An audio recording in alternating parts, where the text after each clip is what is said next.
ইসলামী আন্দোলন বাংলাদেশ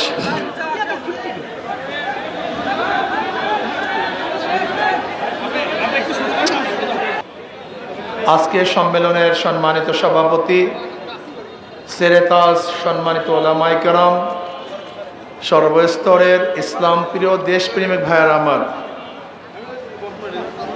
ইসলামী আন্দোলন বাংলাদেশ কি ও কেন এ সম্পর্কে আমরা অনেকেই জানি না। ইসলামী আন্দোলন বাংলাদেশ বিশ্বাস করে শুধু দেশ, দল এবং নেতা পরিবর্তনের মাধ্যমেই মানুষের শান্তি আসতে পারে না। এ দেশ বারবার পরিবর্তন হয়েছে। এক সময় এ দেশ ইন্ডিয়া ছিল, পরিবর্তন হয়ে পাকিস্তান হয়েছে, পাকিস্তান পরিবর্তন হয়ে বাংলাদেশ হয়েছে। দেশ বারবার পরিবর্তন হয়েছে, কিন্তু মানুষের ভাগ্যের পরিবর্তন হয়নি। বহু দলের শাসন আমরা দেখেছি। আমরা মুসলিম লীগের শাসন দেখেছি, আওয়ামী লীগের শাসন দেখেছি, আমরা বিএনপি শাসন দেখেছি, আমরা জাতীয় পার্টির জোট সরকারের শাসন দেখেছি, কিন্তু মানুষের ভাগ্যের পরিবর্তন দেখি নাই।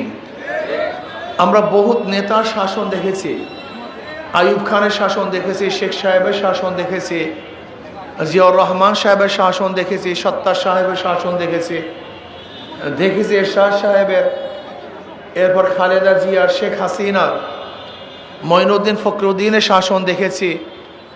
বর্তমানেও আমরা ডক্টর ইউনূস সাহেবের শাসন দেখছি, কিন্তু মানুষের ভাগ্যের পরিবর্তন হচ্ছে না। এর কারণটা কি? এই কারণটা আমাদেরকে অবশ্যই খোঁজ করতে হবে। এর কারণটা কি? প্রিয় ভাইয়েরা আমার, 71 দেশ স্বাধীন কেন হয়েছিল? সাম্য, মানবিক মর্যাদা, সামাজিক ন্যায় বিচার প্রতিষ্ঠিত করার জন্য। সাম্য, মানবিক মর্যাদা, সামাজিক ন্যায় বিচার, এই 3 স্লোগানের ভিত্তিতে দেশ স্বাধীন হয়েছিল। 72 সংবিধান রচনা করা হয়েছে, অথচ 72 সংবিধানে আমরা কি দেখলাম? ভারতের সংবিধানের ট্রু কপি, অর্থাৎ ভারতের যে সংবিধান ঠিক ওই একই সংবিধান বাংলাদেশেও করা হয়েছে।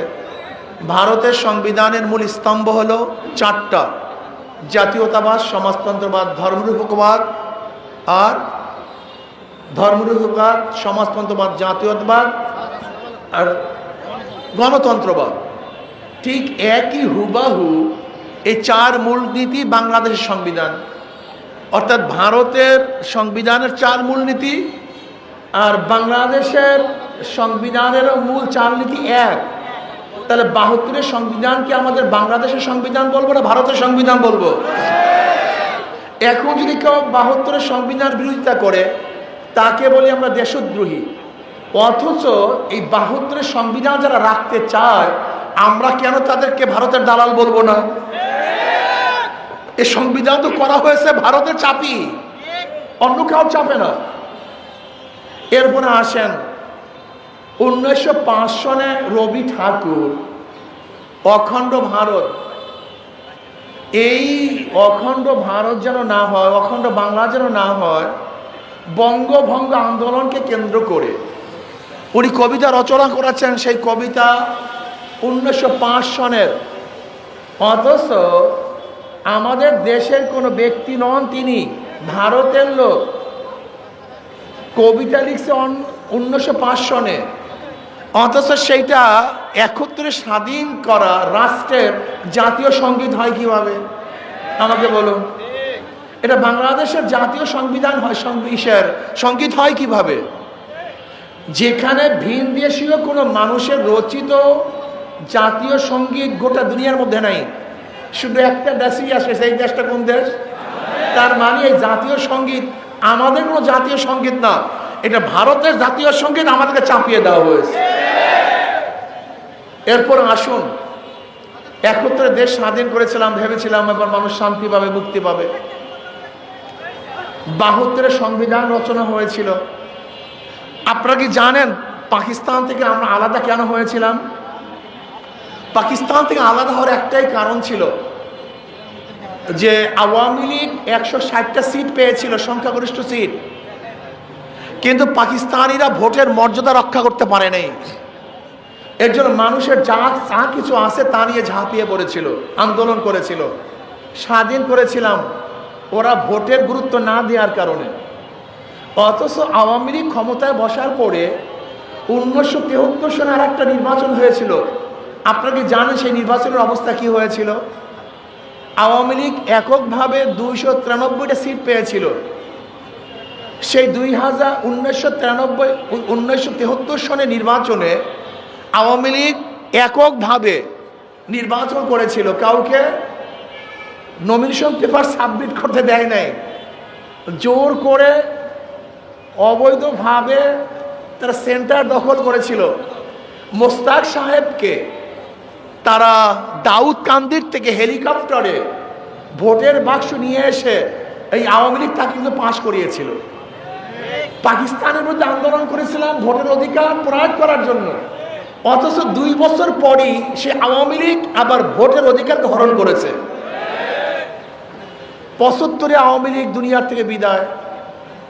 75 সনই আমাদের এই দেশের গৌরব, আপনাদের এই বগুড়ার গৌরব, জিয়াউর রহমান সাহেব ক্ষমতায় বসছিলেন। তার ক্ষমতায় বসার তারিখ ছিল 75-এর ডিসেম্বর মাসে তিনি ক্ষমতায় বসছিলেন। কেন ক্ষমতায় বসছিলেন, কিভাবে ক্ষমতায় বসছিলেন আপনারা সবাই জানেন। উনি ক্ষমতায় বসছিলেন 75-এ, নির্বাচন দিয়েছিলেন 79-তে। এখন যারা নির্বাচনে চিল্লাইতেছেন, তো উনি 75-এ ক্ষমতায় বসার পরে 79-তে নির্বাচন দেন। সময় কত বছর? প্রায় 4 বছরের বেশি, প্রায় 4 বছর 6 মাস। এই সময়টুকু আপনি কোন সংবিধানের আওতায় ক্ষমতায় ছিলেন? জিয়াউর রহমান সাহেব দেশ পরিচালনা করলেন, ভালো করার চেষ্টা করেছেন। উনিও দুনিয়া থেকে বিদায় হলেন। ওনার আদর্শ, ওনার নিয়ম, ওনার কানুন প্রচার করে সত্তার সাহেবকে ক্ষমতায় বসালাম। কিন্তু সত্তার সাহেব থাকতে পারলেন না, এরশাদ সাহেব ঘাট ধাক্কা দিয়ে তাকে বিদায় দিলেন। তিনি প্রায় 9 বছরের উপরে ছিলেন ক্ষমতায়, আবার আন্দোলন সংগ্রাম করে জিয়াউর রহমান সাহেবের আদর্শ বিক্রি করে। জিয়াউর রহমান সাহেব ভালো ছিলেন, আদর্শবান ছিলেন, নীতিবান ছিলেন, দেশপ্রেমিক ছিলেন। ওনার ভাঙ্গা সুটকেস ছিল, ওনার কোনো অর্থ ছিল না, ব্যাংক ব্যালেন্স ছিল না। ওনার আদর্শ, ওনার বক্তব্য প্রচার করে আমরা 1991 সনে তার স্ত্রীকে, সহধর্মিণীকে আমরা ক্ষমতায় বসালাম। উনি 1991 সনে ক্ষমতায় বসলেন, কিন্তু 96 পর্যন্ত দেশ দুর্নীতিতে কয়বার চ্যাম্পিয়ন হয়েছে? 3 বার। খুব ভালো মতো বোঝার চেষ্টা করবেন। আদর্শ বিক্রি করছি জিয়াউর রহমান সাহেবের, বসাইছি তার স্ত্রীকে। উনি পারফরমেন্স কি দেখালেন? মাত্র 5 বছরের দেশ দুর্নীতিতে 3 বার বিশ্ব চ্যাম্পিয়ন করছেন, বেশি না। 1996 সালে নির্বাচন হয়েছিল, আপনারা জানেন কিনা আমি জানি না, 15ই ফেব্রুয়ারি। 1996 সনে 15ই ফেব্রুয়ারিটা নির্বাচন হয়েছিল, যে নির্বাচনে মাত্র 16 দিন ক্ষমতায় ছিল বিএনপি। মনে আছে কিনা জানি না। 15ই ফেব্রুয়ারি নির্বাচন। ওই নির্বাচনটা হয়েছিল কেমন জানেন? ওই 1973 সনে যে নির্বাচন, একক নির্বাচন, ঠিক বিএনপি কোনটা নির্বাচন উপহার দিয়েছিল, সেই নির্বাচনে কাউকে অংশগ্রহণ করতে দেয় নাই, নিজেরা ক্ষমতা দখল করেছিল। মনে নাই আপনাদের? আবার আন্দোলন সংগ্রাম করে শেখ সাহেবের আদর্শ বিক্রি করে 1996-তে মানুষ খাবো কন্যাকে ক্ষমতায় বসালাম। ভেবেছিলাম এই বছর মনে হয় তওবা তিল্লা করে ঘন্টা পরে তসবিহ হাতে নিয়ে তওবা যেহেতু করছে, এবার মনে হয় ভালো রাষ্ট্র চালাবেন। কিন্তু 2001-এ তিনি ক্ষমতা আসতে পারলেন না। আবারও ক্ষমতা বসালাম কাকে? ওই জিয়াউর রহমান সাহেবের আদর্শ বিক্রি করে তার স্ত্রীকে আবারও ক্ষমতায় বসালাম। উনি মাঝখানে 16 দিন ছিল, তাই 2001-এ বসার পরে তিনি ক্ষমতায় কয়বার? প্রাইম মিনিস্টার 3 বার। কিন্তু 4 বছর না যেতে যেতে আন্দোলন সংগ্রাম, মাঝখান থেকে এত গন্ডগোল গ্যাঞ্জাম, মঈনুদ্দিন ফখরুদ্দিন সাহেব ক্ষমতা দখল করলেন, 2.5 বছর ক্ষমতা চালালেন, উভয়কে অ্যারেস্ট করলেন, গৃহবন্দী করলেন, 2 মাইনাস থিওরি করলেন যে বিএনপি আওয়ামী লীগ কাউকে রাখা যাবে না, কিন্তু টিকতে পারে নেই। আবার দেখা যায় হঠাৎ করে মঈনুদ্দিন সাহেব, ফখরুদ্দিন সাহেব আবারও সেই মনস্কন্যাকে ফেল করা না পাশ করা, ওই ফেল করা মনস্কন্যাকে আবারও ক্ষমতায় বসালাম 2008-এ। এরপরে তো বুঝেন ক্ষমতার অবস্থাটা কি। এতদিন চলে গেছে, মানুষ চিন্তা করছে আবারও সে জিয়াউর রহমান সাহেবের আদর্শ বিক্রি করে আবারও ক্ষমতায় আসবে, কিন্তু ফাঁকে 5ই আগস্টের পরে একটা দল বাংলাদেশে যেই ঘটনা ঘটাইতেছে, এতে ক্ষমতা কিভাবে আসবে আল্লাহ পাক ভালো জানেন, আমি জানি না। যদি তাদের বিরুদ্ধে কথা বলে ক্ষিপ্ত হয়ে যায়। এবার আমার কথায় আসেন, মোটামুটি সংক্ষিপ্ত ইতিহাস বললাম। আমরা রাষ্ট্র কেন সৃষ্টি করেছিলাম? আমরা কেন নির্বাচিত মানুষকে নির্বাচন করি? আমরা কেন মানুষকে ক্ষমতায় বসাই? স্টেটের কাজটা কি? এটা আমরা অনেকেই জানি না। আমাদের মূল সমস্যা এই। স্টেটের কাজ হলো জালেমদের বিরুদ্ধে মাজলুমদের পক্ষে দাঁড়ানো। ধরে নেন এইটা কি ভাই? এটা কিসের বিল্ডিং? পাবলিকের? হ্যাঁ, পুলিশ প্লাজা, একটা পাবলিকের বিল্ডিং ধরে নেন 10 তলা। উনি একেবারে নিরিবিলি, ওনার বিল্ডিংটা বগুড়ার কিছু মাস্তানা দখল করছে। ওনার তো শক্তি নেই তাদের বিরুদ্ধে আন্দোলন করা, লড়াই করা। উনি কোথায় যাবে বলেন তো? রাষ্ট্রের কাছে যাবে। রাষ্ট্র কি বলবে? তোমার কোনো টেনশন নেই, তোমার উপর জুলুম করা হয়েছে, তোমার কোনো টেনশন নেই, আমি তোমার বাসায় আছি, তোমার বিল্ডিং তোমার কাছে পুষিয়ে দেওয়ার দায়িত্ব আমার। রাষ্ট্রের কাজ হলো মাজলুমের পক্ষে দাঁড়ানো। এক ব্যক্তি ক্ষুধার্ত, রাষ্ট্রের কাজ হলো তুমি কেন ক্ষুধার্ত থাকবা, আমি তোমার ক্ষুধা নিবারণের ব্যবস্থা করতেছি। রাষ্ট্রের কাজটা কি? তুমি বস্ত্রহীন থাকবা না, তোমার বস্ত্রের ব্যবস্থা আমি করছি। রাষ্ট্রের কাজটা কি? তুমি গৃহহীন, তোমার গৃহহীন থাকার কোনো প্রয়োজন নাই, তোমার ঘরের ব্যবস্থা আমি করছি। রাষ্ট্রের কাজটা কি? তোমার সন্তান মেধাবী, তুমি মেতরের সন্তান, জেলের সন্তান, তাঁতির সন্তান, অর্থ খরচ করে উচ্চ শিক্ষায় শিক্ষিত হতে পারছে না। রাষ্ট্র কি বলছে? তুমি মেধাবী, তোমার কোনো টেনশন নাই, উচ্চ শিক্ষায় শিক্ষিত করার দায়িত্ব আমার। এটা রাষ্ট্রের দায়িত্ব। রাষ্ট্রের দায়িত্বকে তুমি চলতে পারছো না, তোমার রাস্তা করার দায়িত্ব আমার। রাষ্ট্র কি বলছে? তুমি নিরিবিলি নাক টেনে ঘুমাবা, তোমার পাহারা দেওয়ার দায়িত্ব রাষ্ট্রের, সে তোমাকে পাহারা দিবে। এটা রাষ্ট্রের কাজ। রাষ্ট্র কি বলতেছে? তুমি অসুস্থ, তুমি অর্থ খরচ করে চিকিৎসা করতে পারছো না, তোমার কোনো টেনশন নাই, তোমার চিকিৎসার দায়িত্ব আমার।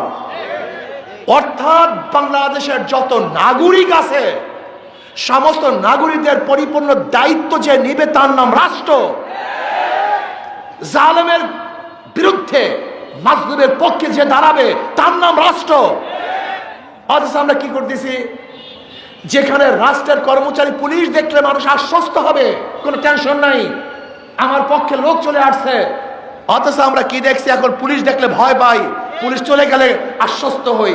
এটা রাষ্ট্রের দায়িত্ব না। একজন রাষ্ট্রের নাগরিক প্রশাসনের কাছে কখন যায়? বিচারকের কাছে কখন যায়?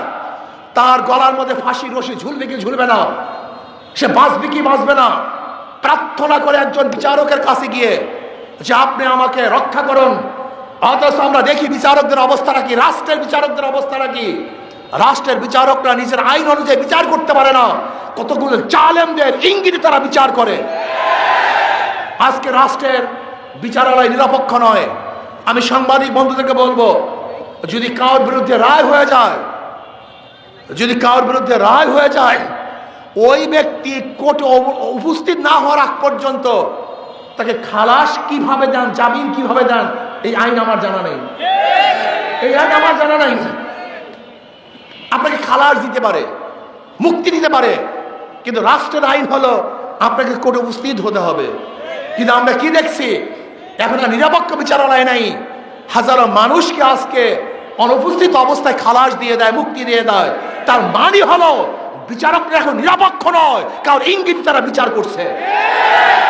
আমরা কি দেখেছি? যখন সরকারি দল থাকে, খুনের কেসের আসামি রাস্তায় বুক ফুলিয়ে হাঁটে, আর যখন বিরোধী দল থাকে তখন অন্যায় না করলেও তাকে সাজা ভোগ করতে হয়, আয়না করে থাকতে হয়, ফাঁসি রশিতে ঝুলতে হয়। এর নাম রাষ্ট্র না। রাষ্ট্র সম্পর্কে বুঝোই না। আজকে হাজারো পাবলিক, গরিব দুঃখী মেহনত মানুষ, তারা ভোট দেয়, তারা জানি না ভোটের দামটা কি, আমি কাকে ভোট দিচ্ছি, কেন ভোট দিচ্ছি সে জানি না। আজকে আমি মনে করি যারা ক্ষমতায় ছিল তাদের যেই পরিমাণ দোষ, তার চেয়ে জনগণের দোষ মোটেও কম না। আজকে আমরা যত অন্যায় করি নেতারা, আমরা যত অন্যায় করি, জেলখানার থেকে ফুলের মালা দিয়ে আমাদেরকে বের করা হয়। যদি নেতারা অন্যায় করার পরে ফুলের মালার পরিবর্তে জুতার মালা দেওয়া হতো, তাহলে নেতারা অন্যায় করতে পারতো না। আজকে শপথ গ্রহণ করেন, শপথ গ্রহণ করেন।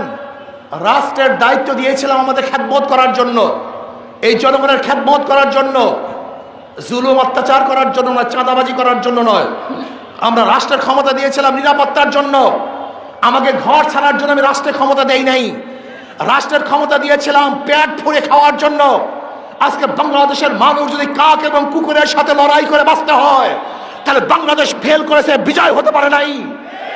আজকে যদি আমার বিধবা মানুষগুলি না খেয়ে থাকে, আজকে যদি হাজারো মানুষ মিসকিন এতিমরা না খেয়ে ঘুমায়, আজকে যদি খোলা আকাশের নিচে হাজারো মানুষ থাকে, তাহলে রাষ্ট্র ফেল করেছে, রাষ্ট্র পাস করে নাই। আবার আন্দোলন করতে হবে, সংগ্রাম করতে হবে। ভাই আমার, আমরা দীর্ঘদিন পর্যন্ত বিভিন্ন মানুষকে ক্ষমতা নিয়েছিলাম, ওরা আমাদেরকে ভালো রেজাল্ট দিতে পারে নাই। আওয়ামী লীগকে ক্ষমতায় নিয়েছিলাম, বিএনপি ক্ষমতায় দেখেছি, জাতীয় পার্টি ক্ষমতায় দেখেছি, কিন্তু মানুষের আশা এবং আকাঙ্ক্ষার প্রতিফলন ঘটাতে পারে নাই। আমি অনুরোধ করবো, একটা বারের যদি ইসলামকে ক্ষমতায় নেন, একটা বারের যদি ইসলামকে ক্ষমতায় নেন, ইসলাম দুনিয়াতে ফেল করার জন্য আসে না, পাশ করার জন্য আসছে। যদি ইসলাম ফেল করে দ্বিতীয়বার পরীক্ষা দেওয়ার জন্যই আসবো না, আর কোনোদিন ভোট চাওয়ার জন্য আসবো না। ওদের সব জায়গায় ধোঁকা। যারা নৌকা নির্বাচন করে নিজেরা নৌকা চালাতে পারে না, যারা নাঙ্গলে নির্বাচন করে নিজেরা নাঙ্গল বইতে পারে না, যারা ধানের শীষে নির্বাচন করে কেউ ধান কাটতে পারে না। সমস্ত মার্কাগুলি গরিবদের, নৌকা প্রতীক গরিবদের, নাঙ্গল প্রতীক গরিবদের, ধানের শীষ গরিবদের, অথচ যারা নির্বাচন করে একজনও গরিব না। অথচ হাত পাখা এমন একটা মার্কা যে নির্বাচন করে সেও ঘুরাতে পারে, যারা করে তারাও ঘুরাতে পারে। হাত পাখা চালাতে পারে পুরুষরা, হাত পাখা চালাতে পারে মহিলারা। হাত পাখা প্রয়োজন বড় লোকদের, হাত পাখা প্রয়োজন গরিবদের। আপনি কি জানেন কারেন্ট ফেল করে, হাত পাখা ফেল করে না? হাত পাখা প্রয়োজন মুসলমানদের, হাত পাখা প্রয়োজন হিন্দু বৌদ্ধ খ্রিস্টানদের। আমি বিশ্বাস করি কাউর মার্কা ঘুমের সময় বুকের উপরে থাকে না, নাঙ্গল বুকের উপরে থাকে না, ধানের শীষ ঘুমের সময় বুকের উপরে থাকে না, নৌকা বুকের উপরে থাকে না। একটা প্রতীক ঘুমের সময় বুকের উপরে থাকে, কলিজার উপরে থাকে, সেই প্রতীকটার নাম হাত পাখা। আমি বিশ্বাস করি হাত পাখা যদি বিজয় হয়, এই জনগণ বিজয় হবে।